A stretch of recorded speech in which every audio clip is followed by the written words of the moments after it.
to leydi Mali kaɓorde kewɗe naati Bamako e nde yontere ko ɓuri hewde ɗe kaɓorde ko ɗe mercenaire en Russie Africa Corps wonuɓe nder ndi leydi Mali ɗe ndewnaka Conakry lamorde e Guinée no wowiri ni koto Lomé leydi Togo ɗe kaɓorde ndewi ngolɗo lawol holko saabi ɗe wayli lawol ma en gartu hen e fuɗɗode kabaruji ɗi. Bassirou Diomaye Faye e Assimi Goïta jewti alhaali Sénégal e Mali kono kadi alhaali diwal Afrique banggue hirnangue ɓe ndendinan doole mabɓe e heɓade kuliyankaku. Sénégal no hebli wallodirde e leydi Mali ɗum ko e jillungo horejo Sénégal waɗi toon hankin talata.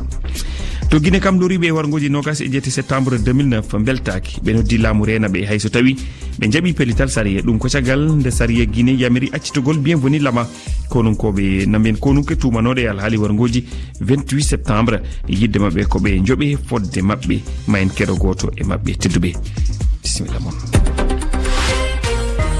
On calminama, on jurama, on jettama. Bisimilla moon e ley kabaruji ɗi to Mali podortoɗen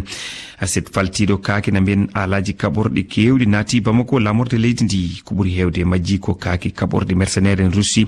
Africa Corps wonuɓe to Mali ko teska woni ɗi kaake Lomé lamorde Togo ɗi immori hunde ko yiyaka guila ɓe Russe naɓe gari Mali e timmoɗe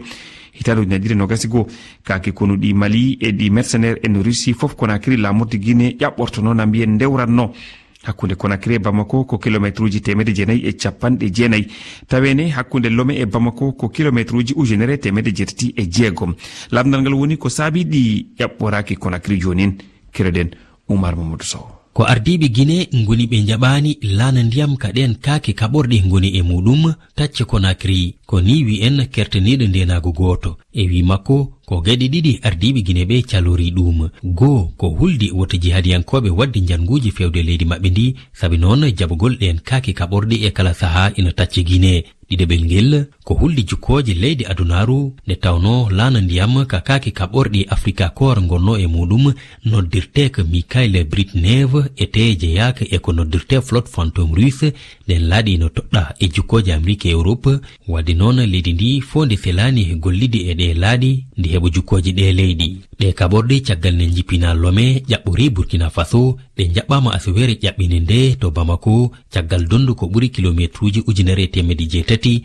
cerduɗi Lomé e Bamako mobilaji blende kewɗi kamionŋaji naɓoji konunkoɓe kame motoji kewɗi ene gonno e kanlana e wi daraniɓe ndenago ko ɓuri hewde e majje fo ko kaake kono Africa Corps e wi taskotoɓe woɓɓe laana ngokka Russe noddirteka Roro Russe Baltic Leader ana doma Lomé e wi mabɓe noon so laamu Togo jokki jaɓɓade ɗen laaɗe gonde e jukkoje ina hasi ndi heɓa kayri kadi jukkoje leyɗi e gollirɗi mawɗi adunaru ndu. Diplomateɓe ɓe Afrique du Sud ɓe Nigéria mbaɗi batu hecci hanki altine batuɗoɓe kaali e alhaali wonuɗe waɗude to Afrique du Sud kono e ɓiɓɓe Nigéria wuruɓe e nder ndi leydi ha tengtiɗanniɓe kolda e sari batu ngu noon weɓano ko adi ngu batu imminaɓe Afrique du Sud jinno ko futtude e horejo Nigéria Bola Ahmed Tinubu e wiide kabaruji kewɗi Bola Ahmed Tinubu jaɓani yirude e mabɓe ko jagorɗo makko halfinaɗo jokkodiral Nigéria e leydi janane woni ko immini fottude e délégation Afrique du Sud. Toon to Nigéria ha joni Amnesty International no tuumi société biyeteɗo Shell bonnude taari ndi leydi ndi ɓe kolli wonde o société tini wonde woodi bonnoɓe lawol ɗo pétrole rewata ngam wujjude o pétrole kono ɓe kalani hay ndika ala ko saabi ɗum so wona yidde ɓe rende jawdi ndi ɓe keɓata hen kamɓe on société biyeteɗo Shell koye nder cimtol nde fedde daranide hakkeji yimɓe holliti oɗo alhaali ngol cimtol holli wonde ɗum no battina no fewi e taari ndi e leydi ndi.